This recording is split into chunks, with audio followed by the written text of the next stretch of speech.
কি দিনকাল পড়ল রে বাবা, বাপের জন্মে শীতকালে এত বৃষ্টি দেখিনি। মনে হয় মেঘটা যেন ফুটো হয়ে গেছে। কে, বাবলু এলি নাকি? হ্যাঁ বুড়িমা, তা তুমি এই শীতের বৃষ্টিতে বাইরে বসে আছো কেন? কি আর করব বল, তাই এই শীতে বৃষ্টি হচ্ছে কেন বলতো? কি করে বলি বলো তো, প্রাকৃতিক দুর্যোগ কি কেউ আর আটকাতে পারে? বলছি বাবা, বাঁশ বাগানের পাশে আমার ওই জল জমিটা বিক্রি করে দেব ভাবছি। দেখিস তো কেউ কেনে কিনা। আচ্ছা, বলে দেখবো। তুমি কি দেখতে পাচ্ছ না বৃষ্টি হচ্ছে? এই শীতের বৃষ্টিতে ভিজে গেলে ঠান্ডা লেগে জ্বর হবে। যা যা, তুই বাড়িতে যা, তোর বউ আবার রেগে যাচ্ছে। ও মনি বুড়িমা, চা বানাবো, তুমি কি চা খাবে? তাহলে তোমার জন্য চা বানাবো।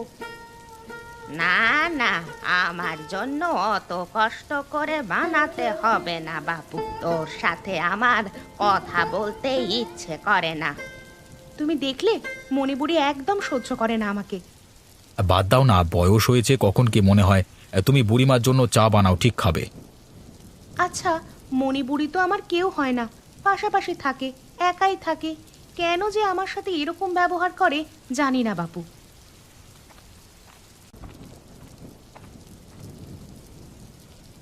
কি অবস্থা! বৃষ্টির জোরে এবছর আর ধানই ফলবে না, সব চারা গাছ পচে যাবে। কি করে সারা বছর চলবে জানি না, বউ বাচ্চাকে কি খেতে দেব? আরে টোটন দা যে, তা এখানে এই বৃষ্টিতে কি করছো? ধান ক্ষেতের অবস্থা দেখো বাবলু, এবছর একটা ধানও ফলবে না। ফসল ওঠবার মুখে ধান গাছ যদি জলে ডুবে যায় কি হবে? গ্রামে এবছর খাবারের হাহাকার পড়ে যাবে। শীতকালে এত বৃষ্টি আমি আমার জীবনে দেখিনি গো। তা তুমি কোথায় চললে এই বৃষ্টিতে? বাড়িতে কিছু বাজার নেই, ভাবলাম একটু বাজার করে নিয়ে আসি। যাবার পথে তোমাকে দেখলাম, তাই দাঁড়িয়ে গেলাম। তাহলে চলো, আমিও তোমার সাথে বাজারে যাই, আমারও কিছু কেনাকাটা আছে।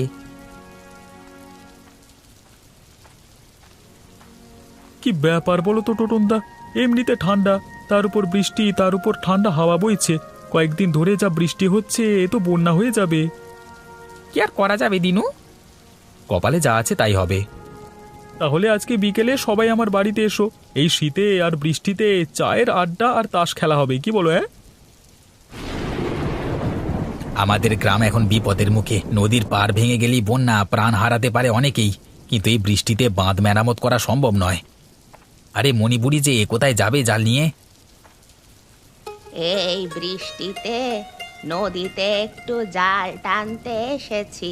বৃষ্টিতে যদি কিছু নদীর মাছ পাওয়া যায় তাহলে আলু টমেটো দিয়ে গায়ে গায়ে কষে মাছের ঝাল দিয়ে এই ঠান্ডায় বেশ আরাম করে ভাত খাবো। সত্যি মণিপুরি, তোমার মাছ খাওয়ার শখকে স্যালুট জানাই। বাঁচবে কিভাবে সেটা আগে দেখো। আরে হরেন, এই মণি বুড়ি এত সহজে মরবে না, 100 বছর পূরণ করেই মরবো। ওপরওয়ালা তোমার সেই ইচ্ছে পূরণ করুক, এটাই প্রার্থনা করি। ও মা, সে কি গো, বন্যা হয়ে গেলে থাকবো কোথায়? সেটাই তো বলছি, মাছ না ধরে এখন পটলা পুঁটলি বেঁধে উঁচু বাড়ি যাদের আছে সেখানে যেতে হবে। হরেন কাকা, গ্রামের দক্ষিণের নদীর বাঁধ ভেঙে গ্রামের ভেতরে জল ঢোকা শুরু হয়েছে। বন্যা কেউ আটকাতে পারবে না। এই তো দেখো, এখানে বাঁধ ভাঙতে আর বেশি বাকি নেই। চলো চলো, সকলকে খবর দিতে হবে, নিরাপদ জায়গায় চলে যেতে হবে। হরে দিনু, হরেন, আমার কি হবে রে? চিন্তা করো না মণিপুরি, তোমাকে ছেড়ে কোথাও যাব না। মা, আমরা কোথায় যাব? বাইরে তো বৃষ্টি হচ্ছে। গ্রামে বন্যা আসছে, ঘরবাড়ি সব ডুবে যাবে। আমাদের ছোট ঘর, এখানে আর থাকা যাবে না মা। হায় হায়, সকলের ঘর ডুবে যাবে মা। নদীর বন্যার জল গ্রামে ঢুকলে ছোট ছোট ঘরগুলো সব ডুবেই যাবে। তাহলে আমরা কোথায় থাকবো? জানি না, দেখি তোর বাবা কোথায় নিয়ে যায়। এই তো বাবা এসে গেছে। কি গো, তোমার গোছগাছ হয়ে গেছে? হ্যাঁ, আমার মোটামুটি সব হয়ে গেছে। শীতের দিনে বন্যা হচ্ছে, ভাবো প্রকৃতির কি খেলা। বাবা, আমরা কোথায় যাব? গ্রামের পশ্চিম দিকে একটা দোতলা স্কুল আছে, পঞ্চায়েত বলেছে ওখানে কিছু গ্রামবাসীদের থাকবার নির্দেশ দিয়েছেন। বন্যা কেন হয় বাবা? অতিরিক্ত বৃষ্টির আর নিম্নচাপের জন্য নদী উত্তাল থাকে, নদীর বাঁধ ভেঙে জল ঢুকে যায়, তাই বন্যা হয়। মা বলেছে আমাদের ঘর নাকি জলে ডুবে যাবে। মা ঠিকই বলেছে, ছোট ছোট ঘর পুরোটা না হলেও অনেকটাই জলে ডুবে যাবে। তাহলে কুকুর, বিড়াল, গরু এদের কি হবে? যে যার মতো নিরাপদ স্থান খুঁজে নেবে। চলো চলো, দেরি করা যাবে না। চলো, তুমি একটা পুঁটুলি নাও।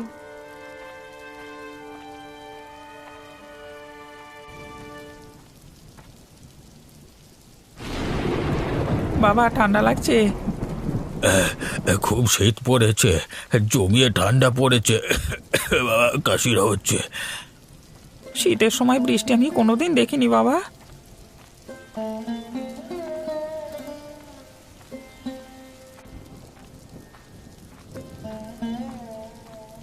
আরে কোথায় আর যাব, গ্রামে দুটো বড় বাড়ি আছে, তারা থাকতে দেবে কি না দেবে সেটা না ভেবে পঞ্চায়েত প্রধান বলল স্কুলে দোতলায় থাকতে। আমাকেও তাই বললো, স্কুলেই যেতে হবে। যেখানেই যাও না কেন, খাবার পাবে কি করে? কাকার খাবার নিয়ে চিন্তা। কাকা, এই বন্যায় কি করে বাঁচবো সেটা তো ভাবো, পরে খাবারের কথা হবে। খিদে পেলে চন্দনা বৃষ্টির জল খাবে শুধু। মা, সেখানে রান্না করবে তুমি? কি করে রান্না হবে সেখানে? স্কুলে অনেক লোক আশ্রয় নেবে, খাবার পাওয়া যাবে না। তাহলে খিদে পেলে কি করব? তাহলে তো ওখানে কিছুই খাবার পাওয়া যাবে না, তাই না? প্রধানকে বলো, বন্যার সময় গ্রামের মানুষ খাবে কি? প্রধান তো আমাদের রক্ষাকর্তা। এই দুর্যোগের দিনে কেউ কারণ নয় কাকা, নিজের প্রাণ নিজেদেরকেই রক্ষা করতে হবে। আচ্ছা কাকা, তুমি এর আগে কখনো বন্যা দেখেছো? আমি তখন খুব ছোট, ওই 4 কি 5 বছর হবে। তখন একবার নদীর জল গ্রামে ঢুকে বন্যা হয়েছিল, প্রায় ঘরবাড়ি জলের তলায় তলিয়ে গিয়েছিল। মা, বন্যা কোথায়? এখনো আসছে না তো। বোকা মেয়ে, বন্যা না হলেই মঙ্গল, আর তুই বন্যা দেখতে ইচ্ছে প্রকাশ করছিস?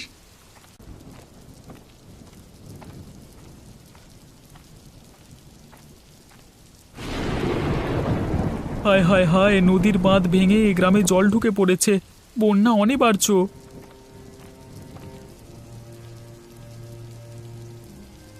ও মণিপুরি, কি করছো গো? বন্যা আসছে বুড়িমা, পালাও পালাও। বল দিনু, কি হয়েছে? আরে বুড়িমা, বন্যা আসছে, বন্যা তোমাকে সহ তোমার ঘরবাড়ি সব ভাসিয়ে নিয়ে যাবে, অন্য কোথাও চলে যাও। সব বাজে কথা। বন্যা হয়েছিল অনেক বছর আগে, তোদের তখন জন্মই হয়নি। এই সামান্য বৃষ্টিতে বাঁধ যদি ভেঙে যায়, গ্রামে একটু না হয় জল ঢুকবে, তাতে এত ভয়ের কি আছে? হ্যাঁ, ঠিক আছে, তুমি তোমার ঘরে থাকো, আমি যাই, বউ বাচ্চাকে বাঁচাতে হবে, ওদের স্কুল ঘরে তুলতে হবে।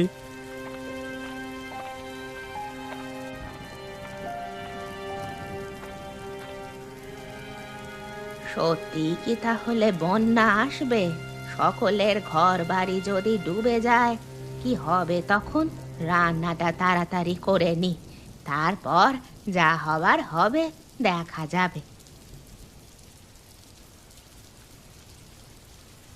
ও, যা ঠান্ডা পড়েছে, তার ওপর বৃষ্টির বিরাম নেই। সবাই বলছে বন্যা হবে। হোক তো, আমার কি? আমি একা মানুষ, বন্যার জলে ভেসে ভেসে চলে যাব।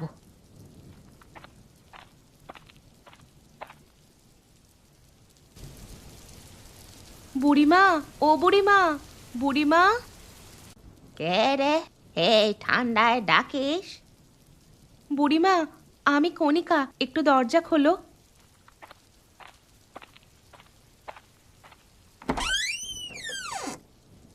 কি হয়েছে টাকি তোর? তোমার নাতি এখনো ফেরেনি, বাইরে খুব বৃষ্টি হচ্ছে, নদীর বাঁধ পুরো ভেঙে গেছে, বন্যার জল ঢুকতে শুরু করেছে। আরে, এত উতলা হওয়ার কিছুই নেই, বাবলু তো আর ছোট বাচ্চা নয় যে তাকে ভাসিয়ে নিয়ে চলে যাবে। আমার খুব ভয় করছে। এই দুর্যোগের দিনে ওকে বেরোতে বারণ করেছিলাম। আমার বড্ড চিন্তা হচ্ছে। তুই ঘরে যা, বাবলু ঠিক চলে আসবে।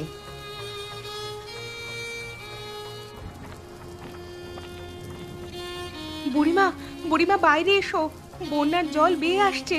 তোমার বাইরে অনেকটাই জল জমে গেছে। সে কি রে, কই কই দেখি তো।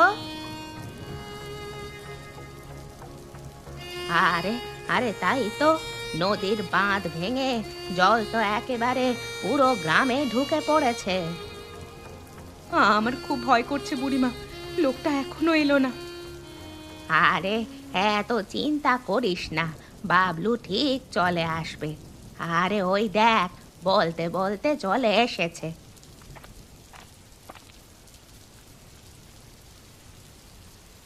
কোথায় ছিলে এতক্ষণ? ভীষণ চিন্তায় ছিলাম আমি। বুড়িমা, তুমি তোমার জিনিসপত্র নিয়ে আমার বাড়িতে চলে এসো, তাড়াতাড়ি এসো। হ্যাঁ বুড়িমা, চলে এসো। আমাদের বাড়ির দোতলাতে চলে যাব, তাও একটু উঁচুতে আছে। হ্যাঁ, তাই তোমার বাড়িতেই আশ্রয় নিই চলো, আর উপায় নেই।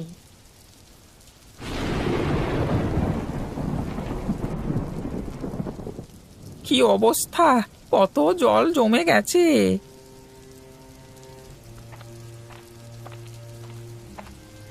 কিরে টোটন, কি করছিস সেখানে ঠান্ডায় দাঁড়িয়ে দাঁড়িয়ে? অরেন্দা দেখো, পরপর কত বন্যার জল বাড়ছে। হ্যাঁ, কি যে হবে, কত বাড়িঘর ডুবে যাবে, হাহাকার পড়ে যাবে, চাষের ফসল সব শেষ।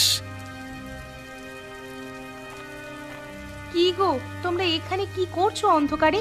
কয়েকটা মোমবাতি এনেছিলাম, এখানে তোমরা বসে গল্প করো। টোটন দেখ দেখ, বউ কাকে বলে, কখন কোনটা করতে হবে বউ ছাড়া কেউই পারবে না।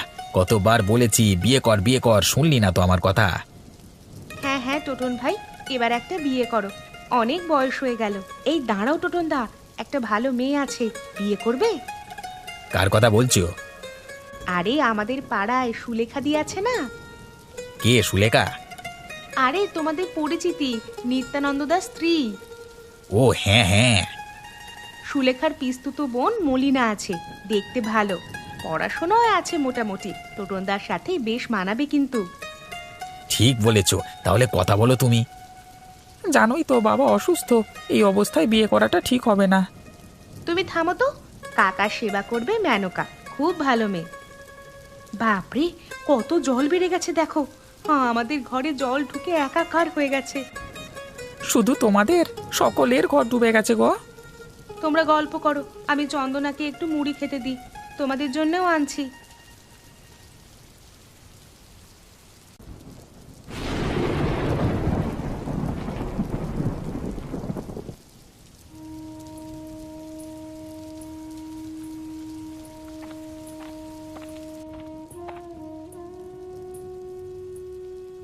আমার বাড়িটা পুরো জলের তলায়, সব জিনিসপত্র একেবারে জলে ডুবে গেছে রে কণিকা, মনটা ভালো নেই। কি আর করবে বলো, প্রাকৃতিক দুর্যোগের কাছে কারোর হাত নেই। অত কিছু না ভেবে রাত্রে রুটি বানাবো, খেয়ে সারা রাত বন্যা দেখো, লেপ কম্বল গায়ে দিয়ে। শেষমেশ তোর হাতে খাবার খেতেই হচ্ছে। আমার উপর তোমার এত রাগ কেন? এখনো পর্যন্ত নাতি নাতনির মুখটাই দেখলাম না, রাগ হবে না? হবে হবে, অপেক্ষা করো। কি খবর বুড়িমা, কিরকম বন্যা উপভোগ করছো? আর উপভোগ, পুরো ঘরটাই ডুবে গেছে, দেখেছিস? আমাদের একতলা প্রায় ডুবে গেছে, সিঁড়ির ওপর পর্যন্ত জল। গ্রামের কত ছোট ছোট বাচ্চা ছেলেমেয়েরা যে কিভাবে আছে। বেশিরভাগ জন স্কুলেই আশ্রয় নিয়েছে। গল্প করো, আমি আঁচটা জ্বালিয়ে রুটি আলু ভাজা বানিয়ে নিই।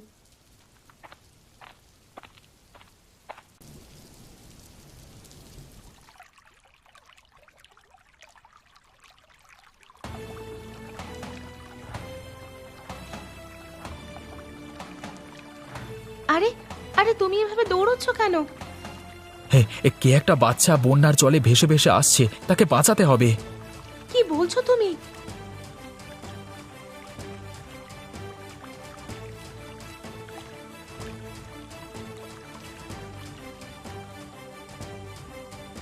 তুমি হরেন্দার মেয়ে না? হ্যাঁ কাকু, তুই এভাবে ভেসে এলি কি করে? আমি সকালে বন্যা দেখতে একটু জলে নেমেছিলাম, ঢেউ এসে আমাকে ভাসিয়ে নিয়ে গেল। হ্যাঁ করছি। তুই এভাবে জলে নেমে গিয়েছিলিস কেন? জানিস না বন্যা হয়েছে? কাকিমা, আমি জলে নামিনি, একটুখানি জলে হাত দিয়েছিলাম, পা ফসকে জলে পড়ে গেছি। আরে তোর বাবা মা তোকে জলে নামতে দিল কেন? লক্ষ্য রাখতে পারে না? মা বকা দেবে বলে আমি লুকিয়ে লুকিয়ে নেমেছিলাম। এটা তুই একদম ঠিক করিসনি। বন্যার কত জল দেখতে পাস না? পুরো ঘর বাড়ি ডুবে গেছে। কাকু না থাকলে কি হতো বলতো? কিন্তু কণিকা, হরেন্দার মেয়ে যে আমাদের কাছে আছে ওরা জানবে কি করে? ওরা তো খুব চিন্তা করবে। চন্দনা সুস্থ, এটাই যথেষ্ট। পরে দেখা যাবে। চন্দনা, চন্দনা, তুই কোথায় আছিস? তোকে যে দেখতে পাচ্ছি না।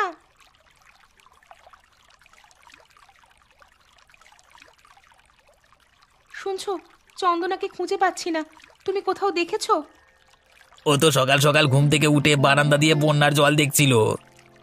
কিছুক্ষণ আগেও তো এখানেই ছিল। কোথাও দেখতে পাচ্ছি না। তুমি একটু দেখো না গো।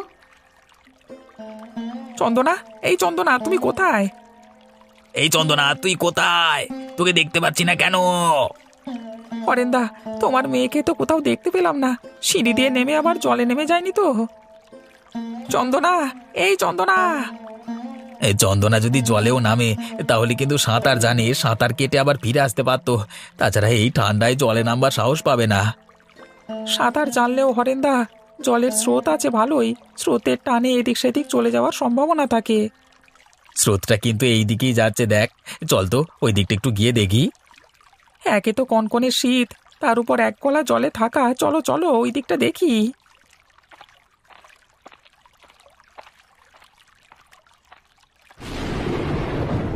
উফ, কি ঠান্ডা! ঠান্ডায় জমে গেলাম। স্কুলে নিশ্চয়ই এতক্ষণে হরেন্দার মেয়েকে খুঁজে না পেয়ে হই হই পড়ে গেছে। আমাদের বাড়িতে আছে এটা না জানালে হরেন্দার বৌদি তাদের মেয়েকে দেখতে না পেয়ে পাগল হয়ে যাবে। চন্দনা, এই চন্দনা। এই চন্দনা, কোথায় তুই? চন্দনা! হরেন্দার মতো গলা বলে মনে হচ্ছে। একটু এগিয়ে দেখি তো ব্যাপারটা কি।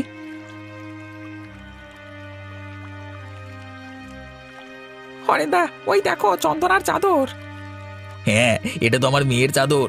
তাহলে চন্দনা এইদিকে এসেছে স্রোতের টানে। সেটাই হবে, কোনো সন্দেহ নেই। আমি সকালে এই চাদরটা চন্দনার গায়ে দেখেছিলাম।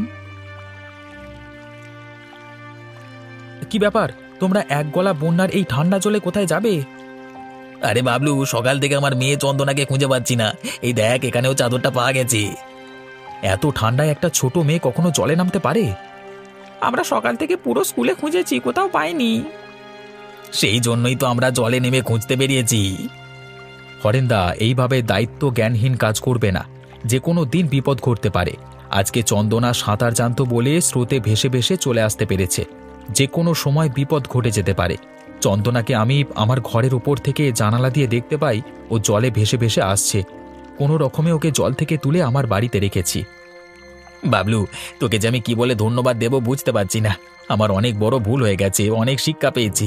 তুমি আমার মেয়ের জীবন বাঁচিয়েছো। সৃষ্টিকর্তা তোমার অনেক মঙ্গল করুক, অনেক ভালো করুক।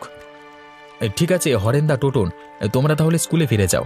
কষ্ট করে আমি বাড়ি ফিরে যাই। বন্যার জল কমলে তোমার মেয়েকে নিয়ে যেও। ততক্ষণ তোমার মেয়ে আমার বাড়িতে সুস্থ থাকবে, চিন্তা করো না। আর বৌদিকে বলবে টেনশন না করতে। হ্যাঁ, আমাদের কাছে ঠিক থাকবে তোমার মেয়ে। হ্যাঁ হ্যাঁ, সেটাই ভালো। চন্দনাকে এই এক গলা জলে কি করে নিয়ে যাব? তার থেকে বাবলুদার বাড়িতে আছে, সেটাই নিরাপদ। বৌদি আছে, চিন্তার নেই তো। চলো চলো চলো।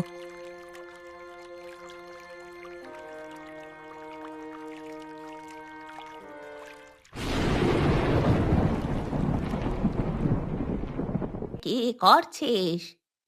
বুড়িমা, আমি বন্যার জল দেখছি। কত ঘরবাড়ি ডুবে গেছে, কত কিছু ভেসে গেছে, সব নষ্ট হয়ে গেছে। বন্যা হলে তো এরকমই হয়, কি আর করা যাবে।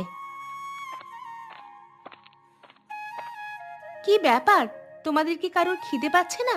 চলো সবাই খেয়ে নেবে, চলো। কাকিমা, আমার খিদে পাচ্ছে না, আমার খুব মায়ের কথা মনে পড়ছে। বন্যার জল না কমলে কি করে বাড়ি যাবি?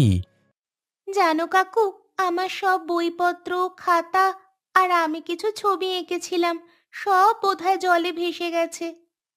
কি আর করবি বল, আবার নতুন করে সব করতে হবে।